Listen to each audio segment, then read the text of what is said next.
Vamos agora para a segunda parte da estatística, em que nós vamos ver alguns tópicos. Primeiro tópico, organização e representação de dados. ROL. Uma forma simples de organizar dados numéricos coletados em uma pesquisa é dispô-los em sequências chamadas ROL. O que é um ROL? É toda sequência de dados numéricos para que cada termo, a partir do segundo, é maior ou igual a seu antecessor, ou é menor ou igual a seu antecessor. Vamos ver um exemplo. Em uma amostra de 7 dias, os números de atendimentos diários em um posto de saúde foram 28, 25, 32, 18, 29, 32 e 25.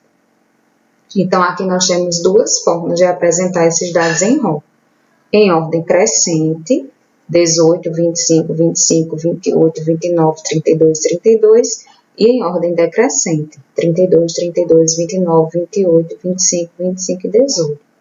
Observem que os números repetidos, eles se encontram na sequência. Isso vai ter um significado mais tarde, quando a gente for ver a parte, de calcular média, moda, mediana. Distribuição de frequências, tabelas e gráficos.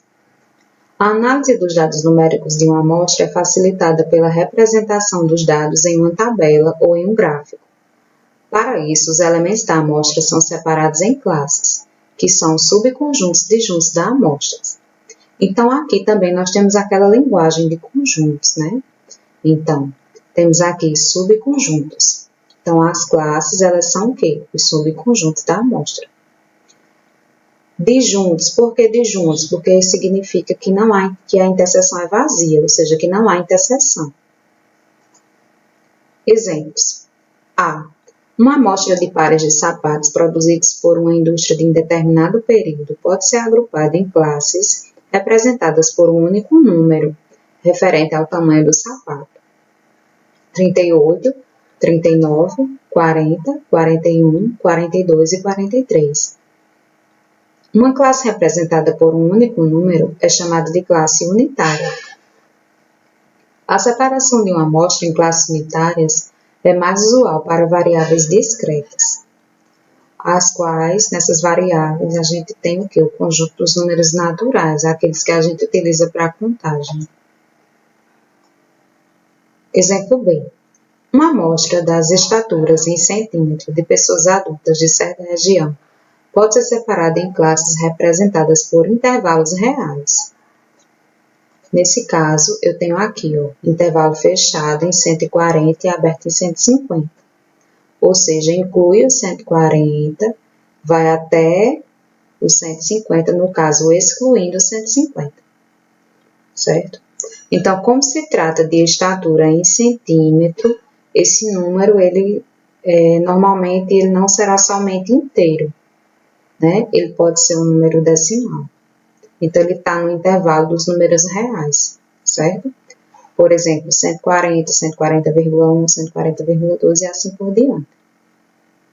Aqui nós temos 150 a 160, fechado em 150 e aberto em 160. Depois, fechado em 160 e aberto em 170 e assim vai. Eu tenho aqui vários intervalos, certo? Fechado à esquerda e aberto à direita. A separação de amostra em classes representadas por intervalos reais é mais usual para variáveis contínuas. Então, como nós já vimos no slide anterior, as variáveis contínuas, ela vai incluir o quê? Todo o conjunto dos números reais. Distribuição de frequências em classes unitárias. Tabela. Para uma pré-avaliação do desempenho dos candidatos em um exame vestibular, foi selecionada uma amostra de 80 provas.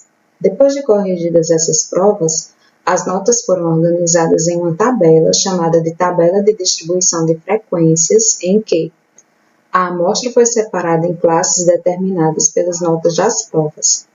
A quantidade de notas de uma mesma classe é chamada de frequência dessa classe. A soma das frequências de todas as classes é chamada de frequência total, que a gente coloca aqui o símbolozinho FT. Dividindo-se a frequência de uma classe pela frequência total, nós temos a frequência relativa de cada classe. Vamos observar isso com um exemplo. Então, aqui nós temos um quadro cujo título é Desempenho dos Candidatos. Temos aqui a coluna classe, que foram as notas, a frequência em relação ao número de candidatos e a frequência relativa, que é justamente a porcentagem, certo? Que a gente viu no slide anterior, que é o que é a frequência relativa. A divisão entre a frequência, certo, em cada classe e a frequência total. Então, aqui nós temos no primeiro, nota 4. Quantos candidatos tiraram nota 4? 8 candidatos.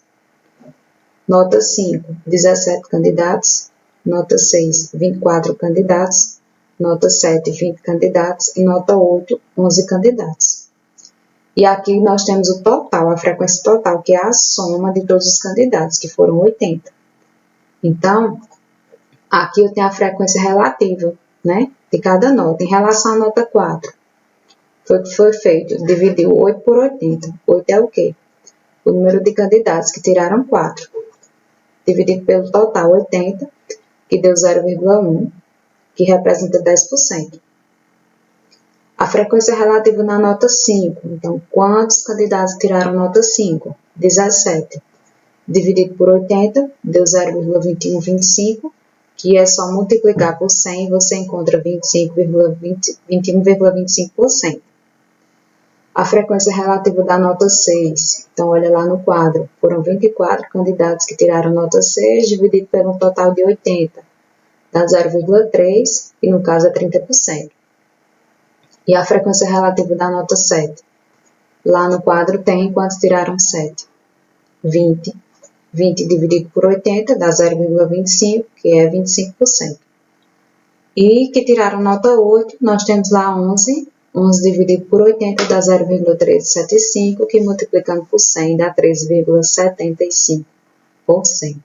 Então, aí a gente acabou de ver essa parte inicial, né, de estatística que envolve alguns cálculos e alguns componentes como tabela, gráfico, frequência, ok? Bons estudos para vocês e nos próximos slides a gente vai ver mais conteúdo sobre estatística.